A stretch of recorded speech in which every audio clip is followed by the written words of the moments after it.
All right, here we go. Welcome to my mech rendering demo. I'm starting out here with a little brush pen thumbnail sketch that I did, and it was very tiny actually, maybe an inch and a half tall. Scanned it and dropped it into Photoshop. And the first thing I like to do is pick it off of the background, which I just did with a magic wand. And the reason I use the magic wand is because I wanted to include the white on the interior, so I can do that little levels adjustment there and darken it down. And these are some photographs I have. Taken of this is actually all off the USS Midway in San Diego. And one of the things I like to do when working this way is to quickly see some colors and values to establish my color palette. So that's where I'm throwing these photographs onto my original image file and close them all. And now I like to make a clipping path. So as you can see my little text there, hold the Option Alt key to create a clipping mask. And it's a clipping mask layer, and what it does, you see the little arrows there on the right in my layer stack, is it looks at the original silhouette of my base layer, and then it makes them the same shape. So it reads the silhouette below, and it fills it with the photograph above. And here I'm just dropping a little background. I took one of the images, pulled a little color palette off of it, enlarged it, and there's my clipping path layers working. And that's going to be the color palette of my environment. And now I'm just going to move the images around. And these are on top of my little sketch that we isolated from the background. And we have a clipping path layer set. So it reads the silhouette of the sketch below. And I'm moving my source image above, just distorting it, moving it around. And really I'm just looking for color, texture. Maybe I get some interesting little details here and there. You can also see I'm changing my compositing method to my layer. I put that on overlay. I'm also adjusting the levels of my base sketch a little bit darker. That's to help get a little bit more color into it so it's not so white, not so light in value. And here I just flipped horizontal on that reference photo I'm using, and again put it to overlay, and I'm distorting it, moving it around. I'm looking for design details or little happy accidents in the alignment of that photograph that I took. I'm also just looking for color, texture. So this is a really fun way to start any sketch because you don't have to come up with that color palette from scratch, and you might get lucky. It's always great to be better lucky than good. So here we go, moving around a few more things. So I brought in quite a few. I brought in 5 of these photographs. A lot of times I'll just use 1, maybe 2, but to show the range of diversity for this little demo. And again, a little levels adjustment. This is the photograph itself. And there you can see. So now what I've done is I'm painting on the background just to give it a bit more of a ground plane. Give our little mech a spot to stand. And like I said, this is a really fun way to work because you don't have to come up with something from scratch. It's great if you go out and shoot all your own photography. You own all the photos that are within your image, so you don't have to worry about anything coming off the internet or low quality artifacts, etc. And it's all original stuff that you've gone out and shot, and it will make your painting, your rendering, also more original.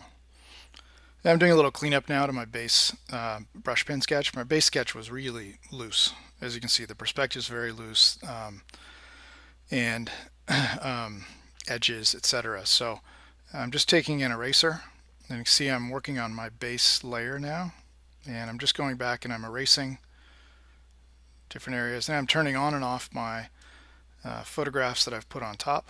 And now I'm going to experiment a little bit more before I make my final decision on which one or ones work the best. And what I'm doing is painting back into that photograph layer.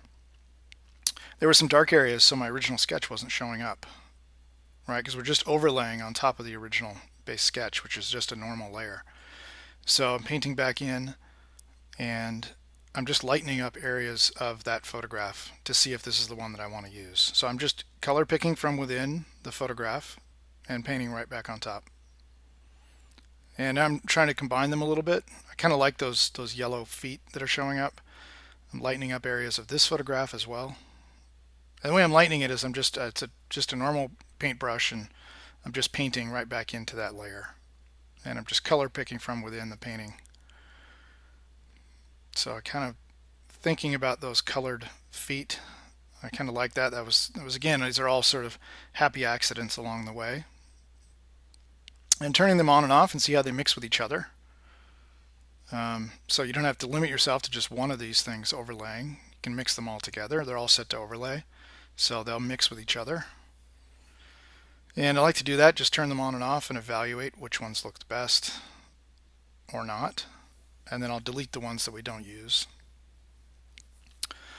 So again, this is a really fun sort of happy accident abstraction way of working, where you can't predict the way these things are going to mix together. There I'm changing the order of them.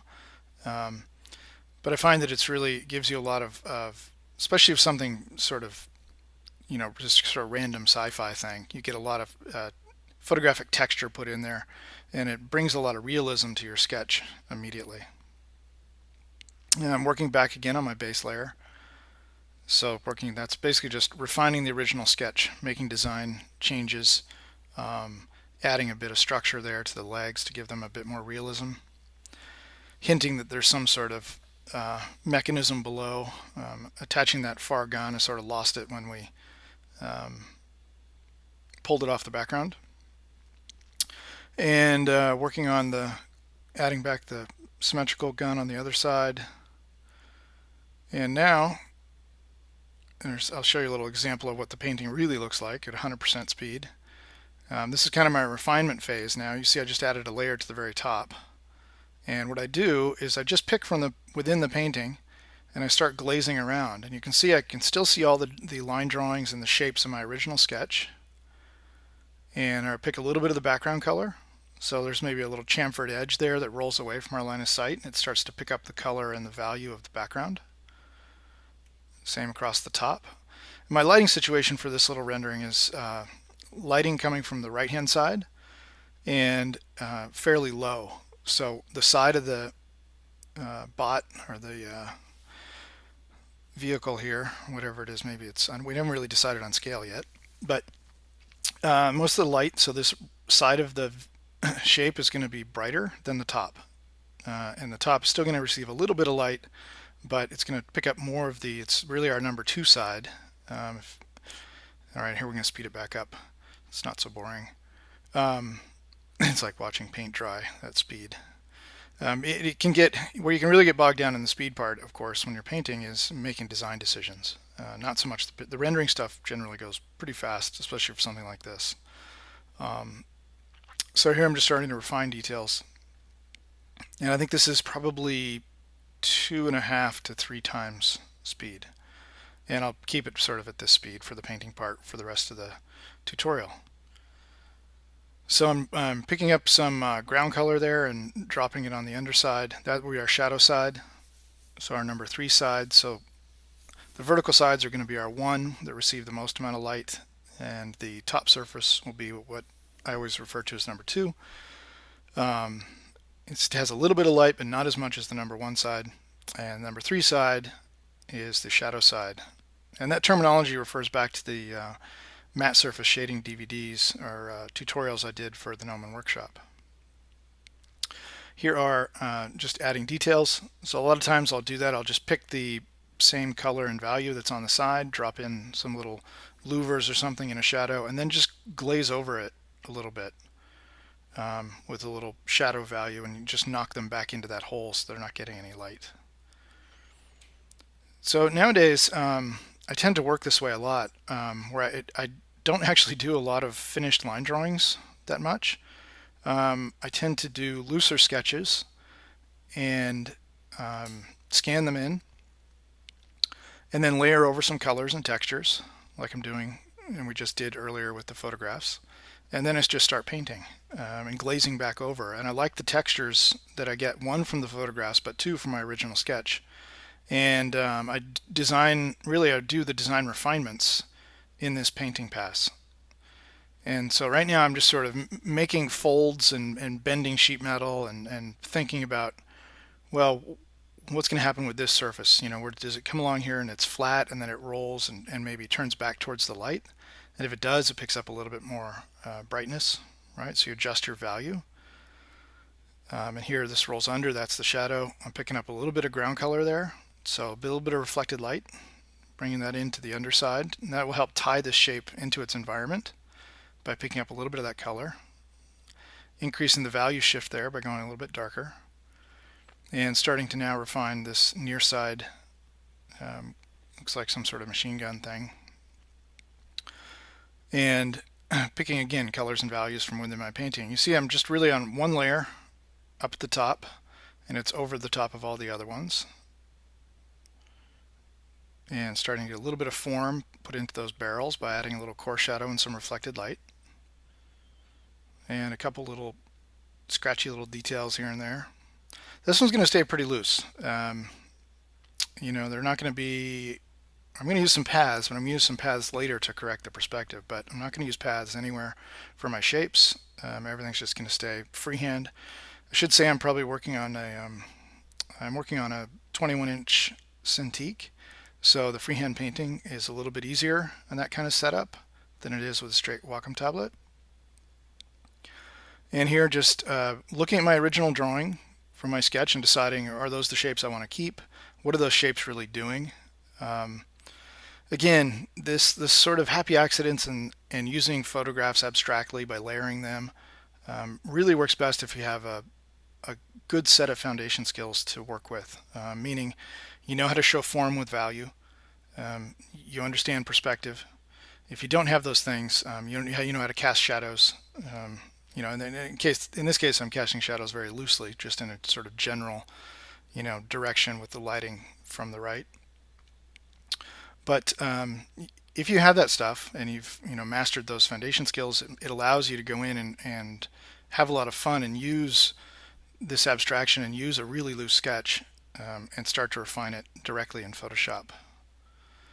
So again, I'm kind of just, this is the sort of making things go bump. So I'm just bending that panel and pushing it into maybe like a little louver. There's maybe a gap between that panel and the other one, the other vertical. Refining these little horizontal ribs. And again, I kind of like the feel that you get with the sketch showing through, the light's catching that edge, so that's a little louver. Although I don't know how it's connecting to that vent there at the bottom, but maybe we just can't see that. There's a whole bunch of little Escher moments in this with little folding elements that are probably not doable in reality. So now I'm going to go back and refine my base layer a bit more. And you see I had some other colors on it from color picking from my photographs. What I did there is I just went in and hit Command U and changed the saturation back to 0, so it's all grayscale. And I'm really getting my colorizing coming out of my photographs. So now I'm going to go back and find the center line. Again, it was a very small little 1.5-inch tall thumbnail sketch, and I'm trying to resolve now the design through this sort of centerpiece and the undercarriage of this robot thing, this mech. And maybe I'll do some pointy little elements on top of the feet or the legs.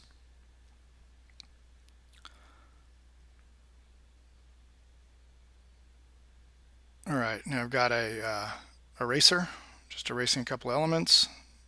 Go back and keep on painting.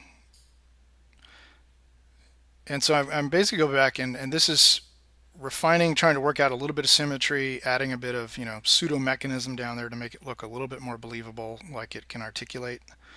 But it's by no means well thought out. It's just really indication. And maybe opening up a couple of holes, erase those out so we see through to the background. And at this point, pretty soon I'm going to have to figure out what's going on with this perspective. But for now, I'm still thinking just about the design, trying to get some rough symmetry blocked in.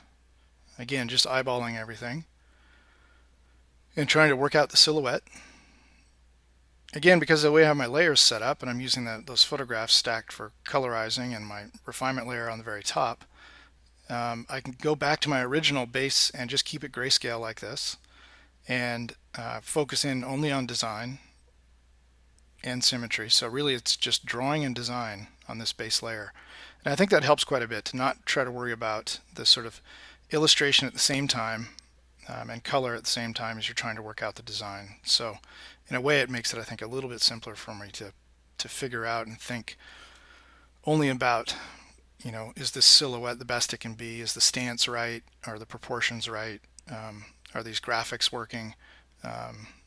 Meaning the graphics in the context of, like that dark vent on the side at the top there, is that the right shape, right? It's dark against light, so I call that a graphic. Even though it's a hole, still sort of visually we see it as a graphic. So doing a bunch of refining to the form. And this is really the sort of sketch cleanup, silhouette cleanup, and design time. So now I use paths to create a perspective grid. And I want to get some guidelines here. So what I've done is I've zoomed back and I pull in some guides for a horizon line and a vertical to the left, and I make a new path layer, grab the pen tool, and I'm going to click and then click again. And don't click and drag, otherwise you'll get handles showing up for a curve. You want just straight lines. The other thing I'm doing is I'm hitting A, and that will go to the white arrow. It allows me to unselect that pen tool and start a new line. So it's all on one path layer, as you can see. And I've just pulled some guidelines loosely from a left vanishing point. Then what I'm going to do is go to the white arrow, and I'm going to snap those to my guides. So I'm grabbing the end of each one, the point at the end of each line, and I'm snapping it to that intersection. Okay, now I've created basically a little perspective grid, and I'm going to line up a few of those lines with some of the bigger elements in my rendering, like the tops of the legs. It's sort of, then, the gun barrels, make sure those are straight across from each other, maybe the underside of that. There's a couple straight lines there, there's a couple straight lines through the front grille. And now I just grab that line and I hit Command C, Command V. So I'm actually copying and pasting that line and then pulling those points to spread out a few more lines. Okay, and now I'm going to adjust my perspective. It looks like I had a fairly long lens when I did this sketch, meaning slow convergence. So I've just moved my left vanishing point further to the left. Now the beauty of doing it this way with paths is that you don't have to worry about the thickness of the line or that sort of stuff if you try to use the line tool. Also, we can actually go to a real vanishing point off of our page. So I zoom back even further, and I'm going to copy that path layer. I'm going to flip it horizontal to find my right vanishing point. And it's kind of a 45 view, meaning a 45 view we see sort of equally we see the front and the side. Now I've gone to a little brush and I'm putting a layer on the very top, and basically that little second button from the left in the path menu strokes that entire canvas with that little, I think, 3-pixel brush. So I used a white 3-pixel brush, and those are my guidelines now, and they're floating on the top of my render stack, or sorry, my layer stack. And I'm going to be able to use those to help me fix the perspective. The thing I noticed though when I zoomed in is it was white on white, and made it a little bit difficult because of the long lens to tell what was the left vanishing point and what was the right vanishing point. So I'm going to restroke those with green so that my right vanishing point is defined by the green lines and my left defined by the white. And now I'm going to change the opacity of that layer so it'll be there on top of my drawing or my rendering, and I can reference it. So you can see now I'm going to go back to my base layer and back to grayscale, and I'm going to start to refine the silhouette based on those guidelines. Again, I'm still eyeballing. This is definitely not, I'm not measuring out anything, and I'm not, auto foreshortening with constructions or etc.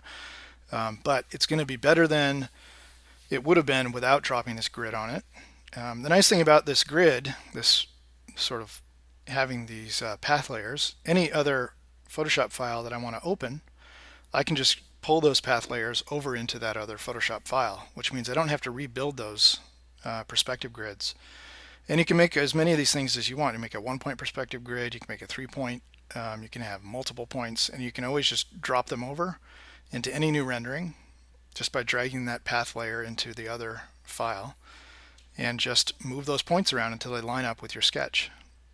So in a way, doing perspective in Photoshop is actually much easier than doing it on a regular piece of paper with a pen and pencil and a straight edge. So I always tell my students it's really no excuse for getting the perspective, keeping the perspective weak inside Photoshop, because it's so much easier to do. And back to doing design refinements.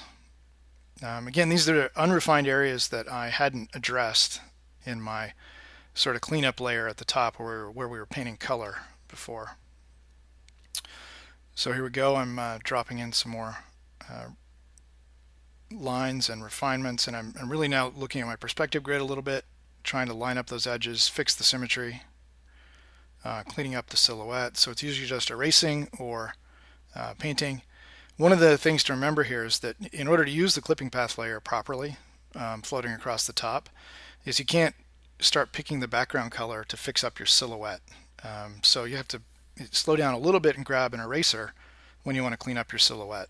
It's very easy to forget that, because we really just, in the context, if you were traditionally trained in rendering and painting, a lot of times you would just grab whatever's your background color and value and use that to clean up your edges and clean up your silhouette. In this case, I'm really defining a mask, right, with a clean silhouette edge that's erased. So I'm clicking between the eraser and the paintbrush so that my clipping path still works, because without a clean edge, that clipping path isn't going to be the right shape. So those little ribs come around the back and then they dive down, maybe on a little V angle. They're not following my perspective grid because they don't stay horizontal across the back. I'm actually having them bend downward a little bit. And I thought it'd be nice if I showed a little bit of that leg, the back leg there, and holding that edge a bit. So I just notched it out a little. Again, my symmetry is very loose left to right, but at least getting the general directions correct for left and right vanishing points, for any horizontal lines going across the front of this shape, and then if there are any parallel lines to the ground going down the side, which there's a couple. It's mostly about getting the ground plane right and getting the legs, sort of the top of the legs right, and the guns, and those horizontal lines across the front center line. And now I'm just roughing in a couple of pivots here, looking at the far side, coming back to the near side, and trying to eyeball the symmetry, add a little bit of tech in there. Again, all very loose, but sort of getting the idea across. I think total running time on this rendering, start to finish, before I sped it up, was about 2.5 hours. So keep that in context. It's now sped up to about 52 minutes, roughly. All right, so more refinements. Now, I could have done this by doing an overlay. I could have taken that little thumbnail sketch and blown it up, on a copy machine, and done an overlay and resolved all this with markers and traditional media, made a nice line drawing, and then brought it in. And there's no right or wrong. It's whatever you feel comfortable with. You could have even redone the drawing here. I could have done all this first before we put the photos on top. But a lot of times I like to see that color and texture and just see if there's anything there before spending any time refining the design. Because sometimes when you pull it off the background and you see the silhouette with color and value, you might not like it as much. And so it's so fast to do. It's actually much faster than doing this part of it. So I kind of like to check that first and see if it's going to work. And now I'm just resolving the shapes across the front, this sort of front center area, and thinking my lighting's coming from the right. There's probably going to be a little cast shadow. Maybe that corner of a little blade sticks out there. I'm going to turn down the opacity of my guidelines even more. Turn back on my color, which are my top two photographs mixed together, and my cleanup layer. All right, there's my top two photos. And now I'm going to go back and I'm actually refining my photo because it was too dark in here to show the shapes I just dropped in. The shapes I refined in my grayscale aren't showing up because the photograph was too dark.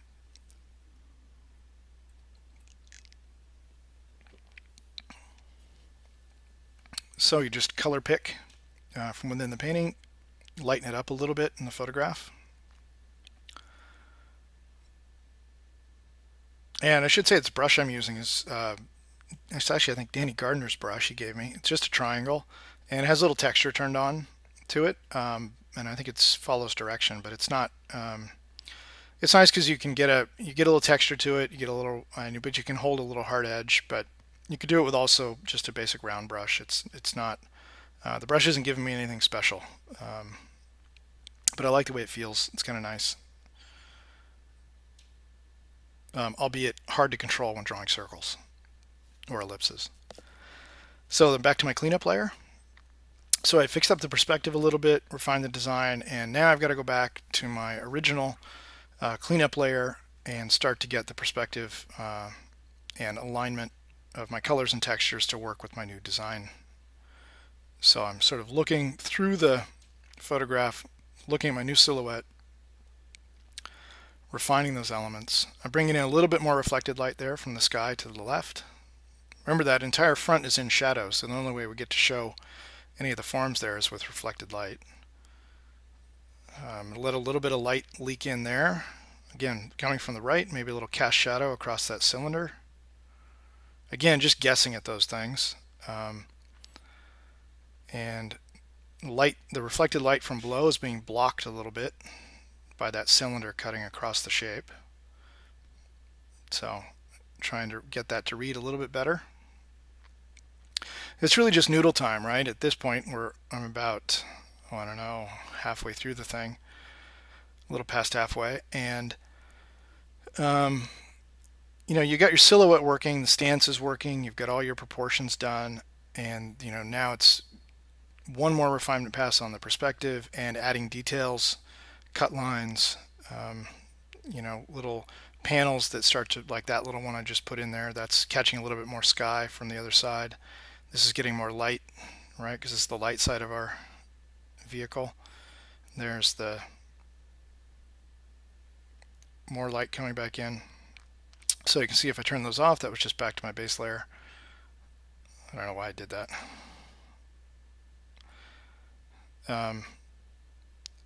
More light, more details. So it's kind of my secondary refinement pass. So I actually go back in and I don't worry about trying to make it match exactly to the thing I did in the grayscale. I'm sort of revisiting the shapes now and see how they're working. And if they're not, I just change them at this level. But all the basic forms are there. If I squint my eyes, it looks three-dimensional, has a strong silhouette, which, can be, that's a stylistic choice. Is the silhouette something that you like? And if it is, maybe show that off by putting it, in this case, dark against light. And if it's something that you don't want to show off, which might be the case, maybe you want to show more of the interior shapes, then we want to minimize the value change from the object to the background. And that would make more of the interior shapes show up and have a weaker silhouette. And in this case, the strength of this, I think, works. It's kind of interesting, so I'm letting the silhouette be very strong. Now it's noodle time again on the design refinements. So again, this is going to stay pretty loose and a little, unresolved in some areas, but it's meant to be sort of an afternoon sketch. Again, like I said, it's a little over 2 hours, so you can, probably whip out a couple of these in an afternoon and to get the rough idea across. And of course, you can always go back, refine, and then, even maybe jump into 3D modeling elements of this if you're really going to refine it and take it further. And right now, this is like the little origami painting here, which is just you're folding and bending surfaces. I'm starting to put some cut lines across those surfaces that I've bent, and casting shadows, trying to get more realism in there. Again, it's just application of the foundation lighting. It's just light and shadow, really all matte surface. I'm not really putting in a lot of reflectivity here at all. So a little hint of some reflectance, in that, some little bit of shine on that very, very top surface of this, where it picks up a little bit more of the blue sky. But all in all, it's treating it primarily as just a straight up matte surface and tweaking little elements, refining it. And all the time I'm looking at my interior lines and sort of pulling those interior lines from the silhouette to the interior of the shape and seeing if the things that are hinted at the silhouette work when I bend them sort of into the interior. I'm going to define that little vent a little bit more. It's really fun. This is sort of for me, a really fun part of the painting process, although maybe not super, exciting in a tutorial, because it can go on for a little while. But this is like sculpting with clay for me. You have all your colors and values, and you're just tweaking them, and it's amazing how subtle a change you can make in a value shift, and your brain will see that form change. So I'm just going in and bending and folding. And I didn't like that little shape I put in there, so got rid of it. And adding little cut lines, moving shapes around, testing them out. I'm trying to resolve how that little bent element on the right hand side of that vent is going to flow back into the rest of the shape. I got to say, curved shapes are actually a lot easier to render than these sort of folded shapes. The folded shapes are tough because they need to resolve, whereas curved shapes can just sort of flow into each other, and you can fake it much easier. Folded angular shapes are a little bit tougher because they have, at least I find it tougher, because they have to blend into each other. And once you fold it in one direction, it sets up a section or a plane change, right, that you sort of have to stick with until you hit the next fold. So it can be a little bit trickier. So here I'm doing a little vent. So there's a little vent sticking out there from the side. I'm assuming this thing's got some sort of power source, generates some heat. It's going to have some sort of a vent, right? I mean, this is all just make-believe sci-fi stuff, so why not? If it looks good and it looks interesting, drop it on there. And now I'm sort of figuring out this again. See, looking at my silhouette, pulling those shapes to the interior, and figuring out how those shapes are going to wrap. But really, it's got to be defined by that silhouette. So there's a little edge, and maybe it's a slightly darker material at the back. So it doesn't have to be exactly the same values as the side of the vehicle. It could be painted, right? Literally painted a darker local color or value, and it's, gets a different value scale then. So that's a little cast shadow from that little edge that rolls under and from the vent itself. I will have to detail the vent here in a minute. Bring in a little bit of reflected light. So you see I go down and pick the ground color. Should also say I have my Wacom pin set up. The front button is set to option. Alt if you're on a PC, and what I do is just click the button once and I get the color picker and go down, and that allows me to pick from within my painting. So you can see I don't really do I don't pull up the swatches. I do have this color wheel. This thing's pretty cool. This is called Magic Picker. If you find it online, it's a little Photoshop plugin, and it gives you that nice traditional color wheel and triangle inside, much like you get in Painter, right? The program Painter, which is much more familiar if you've been classically trained in acrylic painting or color theory classes, etc. So I find that a little bit more helpful. So I have that open usually, and now I'm just glazing around and picking back out details, refining shapes.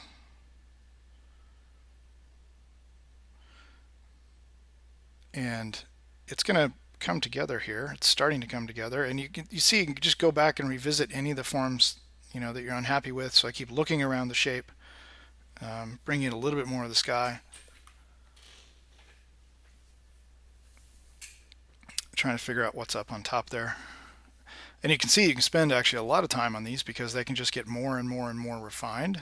And as they get more refined, then you're going to say, well, what's on that panel? Are there some fasteners that hold it on? Are there some graphics? Are there some instructions on there, like lift here and open here and don't step here, all that sort of classic military stuff. And putting in some cut lines, pulling out some little edges here and there. Again, I usually leave the cut lines last because you'll see all the paintings happening on one layer at the top. Right? I do have my perspective grid floating over the whole thing, and that's helping me when I just sketch in new shapes to see if I can get them closer to being on perspective. But all the painting is just one layer.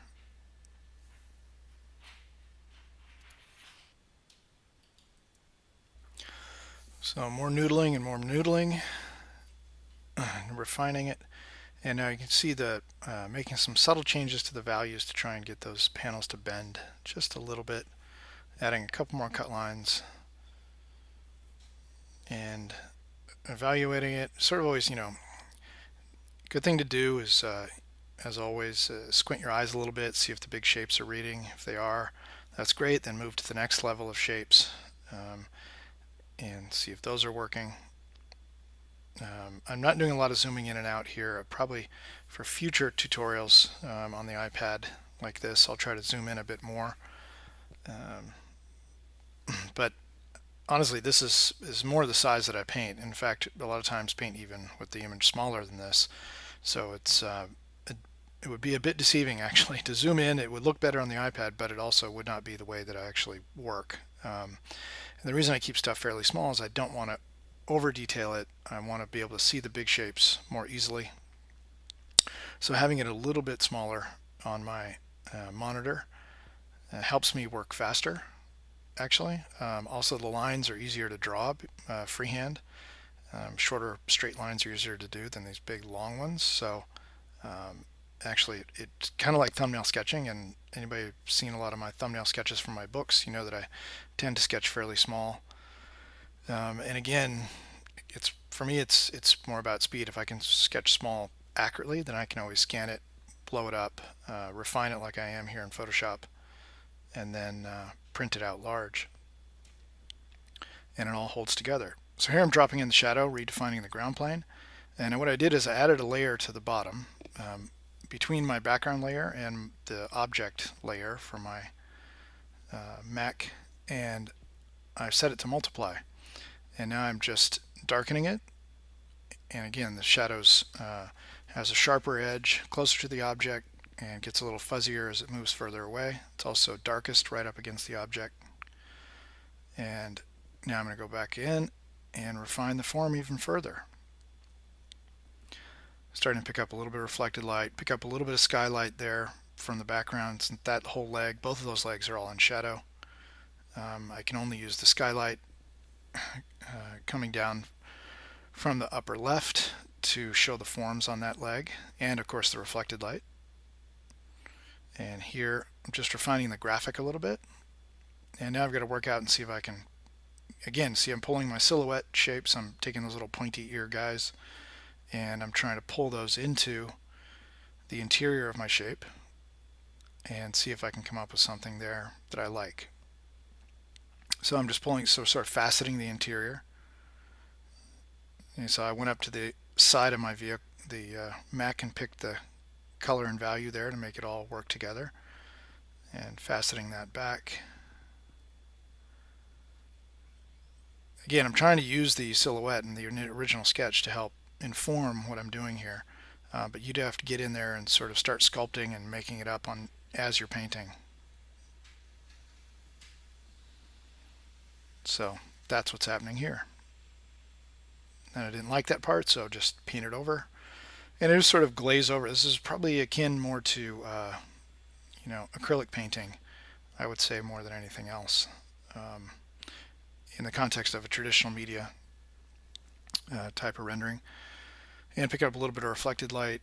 Again, trying to define sort of a front edge or a front surface to that's in the shadow, because my light's coming from the right. And now, of course, whenever I look back at these things, when I'm laying in the audio for the tutorial, I always see stuff I wish I would have done differently. But I think that's the case when you do a first sketch. It's the first pass at this thing. I don't really know much about this design other than what I'm discovering while rendering this. And here I'm defining those little horizontal vent guys, some little louvers. Maybe those would be made out of a different material. Dropping in a few little cut lines. Maybe there's some fasteners or some graphics that attach through, right? And those would be some, who knows, maybe for maintenance, those are important things, or things that need to be identified to take it apart or put it back together. And more refinements. again, squinting at it, looking at it, double checking the perspectives. Now I'm refining the perspective here. Again, my grid there is on top. So it's kind of a flowing process. You don't have to get all the perspective right. You don't have to resolve everything in the design before you start painting. You can definitely go back, and don't be afraid to glaze over that stuff and just change it. So here's a big change. I didn't like those little guys cutting across there, so I'm just going back and sort of refolding the sheet metal and making a new shape. So picking the right colors and values, and now we'll have a new design in that area. So it's not precious. None of it's precious. It's all, came together fairly fast. It was based on a super loose little sketch, so wouldn't expect it to be very resolved. And don't be afraid to go back in there and just paint over entire areas that you're not happy with. And in fact, it's where most of the time will probably be spent, is in doing the design work. See, now I'm opened up a couple custom brushes here. I just went and found a circle brush, just a ring, and I manipulated its size and its orientation to drop a little ellipse on the side of that thing. And now I'm going to erase it, and it's on its separate layer at the top, and that's just going to be a tighter cut line around that gun shape. And now I'm going to add a little cut line to it, but I wanted to have that back part right nice and circular, so it was faster to just use a brush, change its shape a little to make it an ellipse, drop it on the back side of that, and I'll maybe put some little fasteners or vents or mechanism behind there. Yeah, it kind of looks like that gun assembly might be able to pivot. Actually, it doesn't look like it's going to pivot much, but maybe it's how it's made, it's how it's assembled. That's a separate piece or a separate panel. And there we go, folding that surface now. Again, trying to stick with the aesthetic and the theme of this, which sort of has this faceted, folded surfaces, and trying to pull that back into that little panel. I could use the same brush and really refine those gun barrels, but this is not that tight a sketch, so I'm leaving those all sort of loose and trying to refine the far side silhouette a bit. And you can see now, to refine silhouette, I have a layer on the very top that is not a clipping path layer, right? It's not looking at the original silhouette. I don't want to have to keep going back to that at this point. So at this point, I have new layers on top for my final detailing passes. And that allows me to go right out and sketch. I could even be picking the color from the background if I want. There, I did a little change to my base layer, erasing it. And I'm looking at my perspective guidelines. You can see the bottom of that cylinder that was cutting, left to right across the shape needed some refinement. And again, everything I'm painting here and all the, the knowledge of how to paint these surfaces is all back to really foundation skills of how to make forms read with value. So it's really about, if you can understand how to render matte surfaces, which again I mentioned before is covered in other tutorials.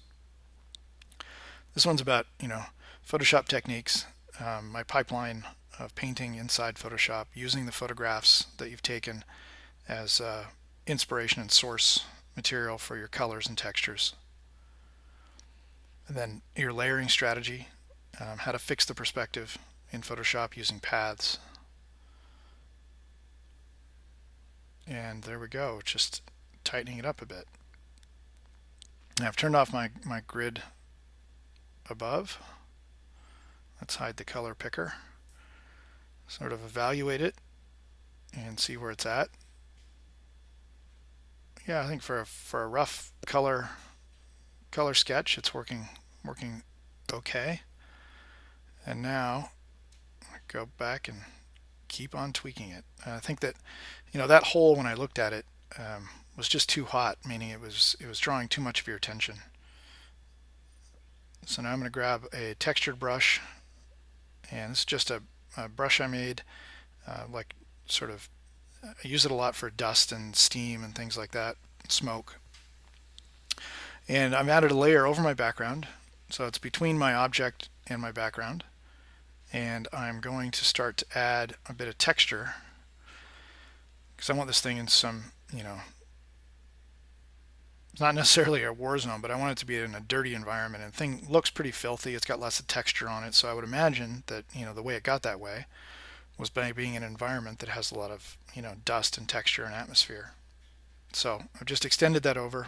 My canvas was a little crowded. I also want to leave a little bit of room to add one last element on the left. And painting out the background now, extending it over. You could just drag it and make a copy as well, but that was painted over, so just gonna fast to just paint it. And I'm adding another layer on top. This is just a levels adjustment layer, and what I've done is I've inverted it back to black so nothing's happening, and now I'm painting white into that levels adjustment, and I'm actually bringing more light into the light side of this. I thought I could increase that contrast a bit. And instead of painting over the whole thing, it's much faster to just use a level adjustment layer and do your levels adjustment globally and then invert it by turning it off, making it black, and then paint back into it using white. And what's nice, it's on a separate layer. You can change its opacity to change the strength. You can also revisit your histogram there for the levels and adjust it that way as well. Okay, I've added one more layer on top. I've added a color layer. You can see it's set to color, and I'm just grabbing my paintbrush and I'm actually colorizing all the values below it. So I'm just adding a couple colored graphics. Again, I don't want to repaint the anything. Since I already have the forms working, now I just need to get the colors right in a couple of areas. So I'm just adding a couple colored panels. Again, my layer is set to color, and I'm just painting with a normal brush, picking some of the colors from within my mech and colorizing different areas of it. A really fast, effective way to add graphics. Now, the graphics are the same value as the background. If you wanted the graphics to be a different value, you would have to be like, bright or dark. You'd have to pull them off on a separate background or do a little adjustment layer with the levels to lighten or darken the graphics. But in this case, I just wanted to colorize a couple little elements. Okay, now I'm adding some atmosphere and some dust rolling along on the ground in front of it. For me, the legs were becoming too important, so I want to have some wind sort of blowing through the foreground, picking up some dust. So I'm just dropping in some little speckles here. And what I'm going to do with those, they're on a separate layer on the top, right? And they're bright, they're catching a little bit more light. And now I'm going to put a little motion blur on them. Okay, so it looks like they're little bits of, leaves or dust and debris blowing through in the foreground. Now I've added a new layer with some more speckles of dirt and debris. It gives it a little bit of life. Again, I thought the legs were looking a bit static and a bit, they had too much contrast, so that dust and debris flowing through the foreground helps soften it. I have those blowing at a slightly different angle, and now I'm going to go back in, I'm going to warp those. Like there's a, the wind is sort of whipping around and those little guys are blowing in different directions. And it gives it, again, a little bit more life as opposed to just a straight motion blur where everything goes in the same direction. Makes it a little bit more organic. And we're almost done with this thing, actually. I'm going to add one more layer here to my background, and I'm going to play around with a little gradation running through it. So picking that sky color, doing a little bit of shifting. So I'm actually just shifting the color. Thought I had a little bit too much of the ground color in the background. So technically I should probably recolorize the top surface of my mech at this point to match the sky a little bit if I wanted to really make it match. And again, laying in another dust layer. Right, that's how I'm going to deaden it just a little bit. That's on top of the color gradation I just did, but it's on a separate layer, just set to normal. So just knocking it back. Now it's got sort of that right feel that I want. that allows me to control the strength of the silhouette in certain areas by varying the background values. And now I'm going to grab something for scale. So I have a bunch of figures in here, and I'm going to grab my figure brush and I'm going to size it, and I'm going to drop a human figure in here for scale. So it's just set to black basically. I'm going to click it once and that's done. So it's